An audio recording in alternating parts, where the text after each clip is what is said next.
Bonjour, معكم Mourad, toujours avec les accents. Alors, on va continuer notre cours ou bien notre révision.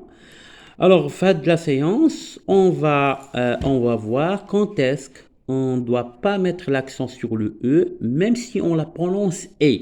يعني فقتاش يعني الحالات اللي ما غنديروش l'accent على E واخا غنطقوها E. Alors, كاينين دي كا حنا غنشوفهم هكا. الوغ لو بروميير كا يعني الحاله الاولى اللي غنقراو غنقراوها اي وما غنديروش لاكسون. الوغ لورسكو صلاح سيلونس سيل te plaît un peu de silence. Lorsque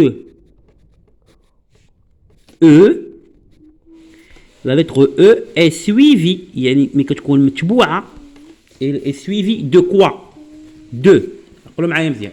Alors lorsque E la lettre E est suivie de F ou bien D, ou bien R, ou bien Z. Alors, lorsque E est suivi de F, D, R, Z, on ne met pas l'accent, même si on prononce E, E. يعني واخا نطقو E بE بحال E ما كنديروش l'accent. نعطيو un exemple. Par exemple, pied. Pied. Alors ici, j'ai prononcé E, قريتها E, mais j'ai pas mis d'accent. Pourquoi? Parce que E est suivi de la lettre D. On donne notre exemple. Par exemple, nerf. Nerf. Alors, ici, on a E, E, ولكن j'ai pas mis d'accent. Pourquoi? Parce que E est suivi de la lettre R. On a un dernier exemple. Par exemple, le nez. Le nez. Alors, le nez. Alors, هذه قريتها E, ولكن j'ai pas mis d'accent. Pourquoi? Parce que E est suivi de la lettre Z. D'accord? إذا نتوما أي كلمة إذا كانت E قبل منها أو إذا كانت هذه الحروف هذه قبل منها E وقريناها E, on met pas d'accent. D'accord? Alors, on va voir le deuxième cas. Alors, on met pas d'accent sur E, ou bien sur la lettre E, ou bien sur la voyelle E, lorsque la lettre E, ou bien la voyelle E, est suivie de X. Et كتكون متبوعة ب X. نعطيو مثال. Exercice. Exercice. Alors هذه ما قريتهاش E.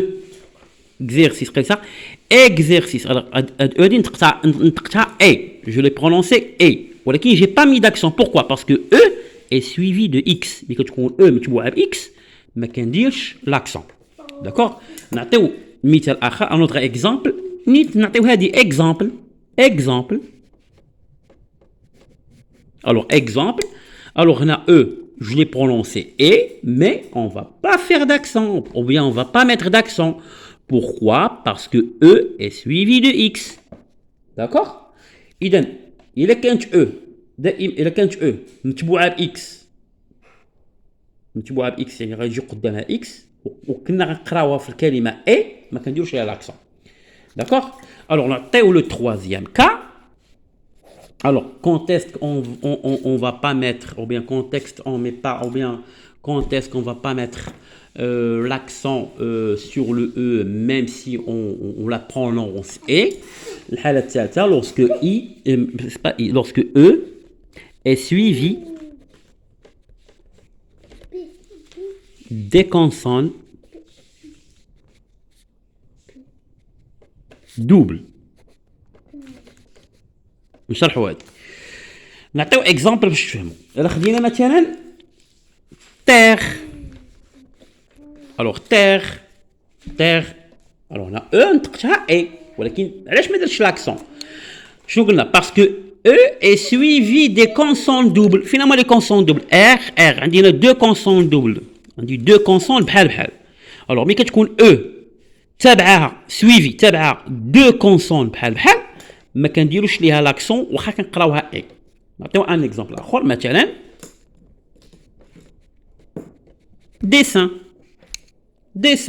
اذا هذه قريتها دي قريتها او اكسون ماشي او اكسون يعني قريتها بحال او اكسون قريتها اي ولكن جي با مي داكسون. علاش؟ باسكو او اي سويفي دو دوبل كونسون. عندي جوج ديال لي كونسون بحال اس D'accord. نعطي un dernier exemple مثلا antenne. هذه كلمة واحدة كاملة راه اتاشي. Antenne. Alors antenne عندي e قريتها e ولكن j'ai pas mis d'accent. Pourquoi? Parce que e est suivi de double consonne. Alors on récapitule. Alors, quand est-ce qu'on ne met pas d'accent sur le E? Lorsque le E est suivi de F, D, R, Z, mais كتكون تابعها أو لا مي كتكون يعني E متبوعة أو لا كتكون E قبل من هاد الحروف هذه. إما مي كتكون E مثلا متبوعة، حنا نقولوا متبوعة باش تجينا ساهلة، مي كتكون E متبوعة يعني من موراها إما F ولا D ولا R ولا Z ما كنديرش لاكسون. ملي كتكون E suivi de X، ملي كتكون E تابعها X مثلا اكزرسيس اكزامبل ما كنديروش لاكسون. ملي كيكون عندي دوبل كونسون، ملي كتكون او سويفي دو دوبل كونسون يعني او تبعها موراها جوج ديال لي كونسون بحال بحال ما كنديرش لاكسون. داكوغ. اذا كان معكم مراد، كنتمنى انكم تكونوا استفدتوا، وان شاء الله في الحصه المقبله نهضروا على لاكسون غراف. والسلام عليكم ورحمه الله.